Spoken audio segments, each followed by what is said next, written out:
Yarana, my friends, and welcome back to my channel. Today I want to show you how I make the loops for the butts of my gun.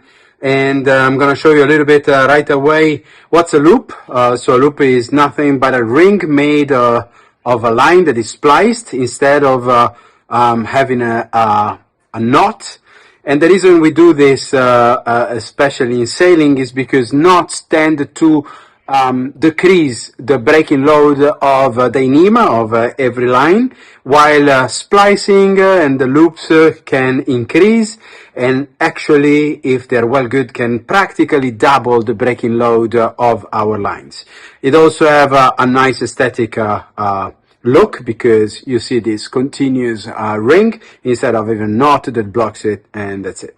So what we need is, of course, a Dyneema, piece of Dyneema line, rope. In this case is 2 millimeters, a well sharp knife. We need sailmaker needle with a piece of thread. In this case is still Dyneema, 0.3 millimeters. And then a punch, a spike, a little spike, piece of lighter, and a feeder. A feeder is nothing than a thin metal, steel wire that is folded in two, and you're going to use it to splice the line. So the first thing I want to do is to decide the size of my loop. I decided before, so in this case I make this circle, and I'm going to mark on both sides of the rope a little black mark that tells me exactly where these two guys are going to join, and I'm going to mark the exact opposite of it with the two dots. Then I want to cut the line in order to have the two ends of the rope to overtake each other, like this. I don't want to cut them too short. I need them to overtake, right? So whilst I open it, I will have these two dots in the middle, the two other one on the sides, and these edges that continue the line. Okay? So first thing that I want to do is to get my feeder. And I'm going to start pretty much midway between the black single mark and the double mark. Something right here. Okay? And I'm going to put my feeder inside. I really want to make sure that I don't pinch any of the threads of my braid, and I make sure that the feeder gets in like if it was in a pipe. And I want to overtake the two marks, and I want to go all the way to the other single mark and come out here, as always, again, by trying to be as accurate as possible when I come out. I don't want to cut into a braid. I want to really come out pretty clean between two braids. I don't know if you can see it, right? There you go. Okay? At this point, I have the feeder that comes out and this edge of the rope. So I'm gonna put the rope inside my hole, and I'm going to push both of them outside the other side. So I'm going to get this part of the rope, the one that I got my spike in, my splice in here, inside. And then I'm going to put it into my feeder like this, between the two sides of the wire, and I'm going to fold it. And then I'm going to start to pull my feeder for it to get into the line. This is a delicate operation that we have to be smooth. We don't want to lose the line on the feeder, and we want to pull it out smooth. We have to feel if no threads are pinched. If you pinch a thread, the loop doesn't come out. So now gets the trickier part, is to enter this line. So we enter 5 centimeters away from the double dot, and so we have to re-enter 5 centimeters this way from the double dot. But we have to make sure that we don't get inside, that we don't pinch this line here that we already took in. So we have to stay between the bigger outer side and the inner core. Okay, so to do that, I'm gonna have to be very careful where I'm gonna put my feeder. There you go. And it's all about feeling it. It's gonna take time to learn. It's time and patience. It was one of the most important skill of the sailors. So now, if you can see, the feeder wants to come out here, but I want to continue actually inside this part of the rope and come out from the other black mark here.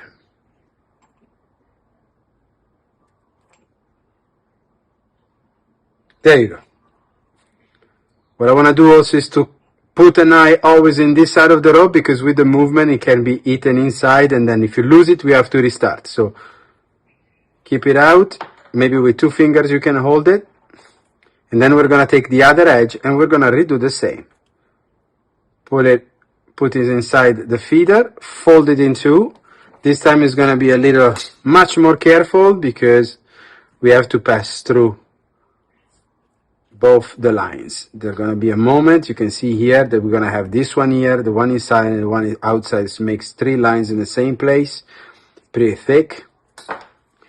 And so now we have finally the 2 edges, and we can pull. If we pull, we're going to have the 2 lines that are going to overtake each other. And once I pull, I make sure that the loop is closed, and then I can pull the other side to make sure that these 2 lines are entering here, okay? And then I'm gonna move it around. See, that's the point, I don't know if you can see it. That's the point where the 2 lines actually got into each other. It's very difficult to see because when the loop is well done, you practically don't see it. Okay, so what I want to do now is, because it's not perfectly symmetrical, I want to cut this line here to make sure that they're pretty even, okay? I'm going to re-put it on the topper part. And what I want to do is to pull the 2 lines again, as much as I can. And with my spike, I start to taper my rope. So I'm going to pull out one of the thread here. I want to pull out a second thread here. Then I'm going to go down the line a little bit more. And I'm going to pull out another thread. Like this. And then another. And so on all the way to the end. Here I'm going to put actually a couple of them. There you go. I'm going to open it like this. And then what I want to do is to cut all the little threads that I pulled out. It's important your knife is super sharp, because you don't want to pull the thread, you just want to cut them, you know. And then what I want to do is again to cut all these out, and possibly in this case, I'll show you why. I have to cut all this part, okay? When you taper the line gets longer, okay? So the same I'm going to do the other side. I'm going to loosen a little bit the thread. I'm going to get 1 thread here. I'm going to go down the line. I'm going to continue to go down the line and pulling out threads.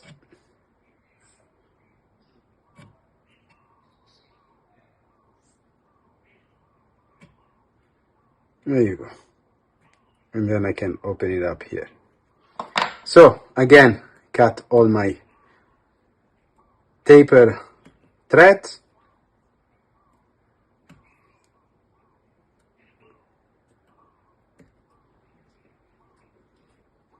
And also some of these guys here.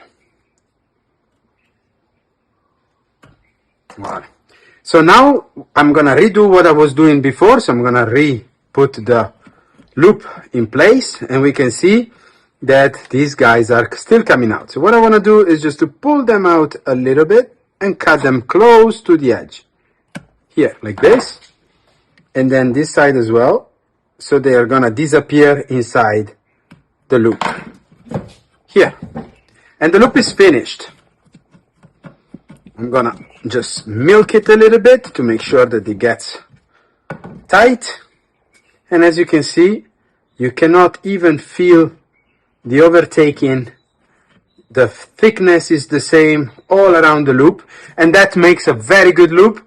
And if this line has a breaking load of pretty much 300 kilo or something like that, we are practically around 600 here kilos. So because this loop is very well done and will hold practically everything. But it's not finished. We mentioned that we had a little bit of a thread line, because the only issues with splicing is that they can move. If they are in tension, they will not go anywhere, but if they are loosened and they started to move, the two sides of the rope can move, and then we're going to lose our loop. So what we're going to do is to find the point where the two black dots were, you see, it's exactly where they meet together. We're going to start from a side, and we're going to start to saw the loop. Literally making some passage of this tiny little thread is going to impede, try to cut across. We're going to saw it across, a little bit in diagonal, but always trying to enter from one side and get out from the other. Then we're going to poke it here. And then we are exactly in the middle. What I like to do here is to make just a circle a couple of times. And then I can continue the other side. I'll continue this way. See, I cross, and then I go, don't want to lose it. And then I go diagonal. See, I cross, and then I go diagonal. I cross, and then I go diagonal. At this time, I can cut it out, and finally, with my lighter, I can burn the two ends, so it's not gonna go anywhere. There you go. So the loop is finished completely.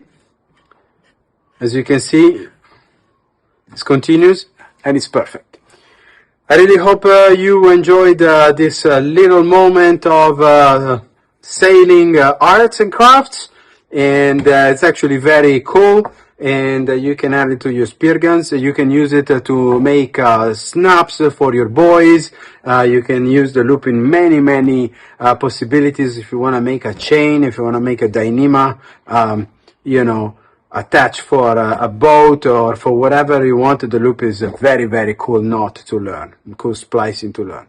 As always, guys, if you enjoy the content, subscribe to the channel, tell a friend, leave a comment if you want, and as always, enjoy.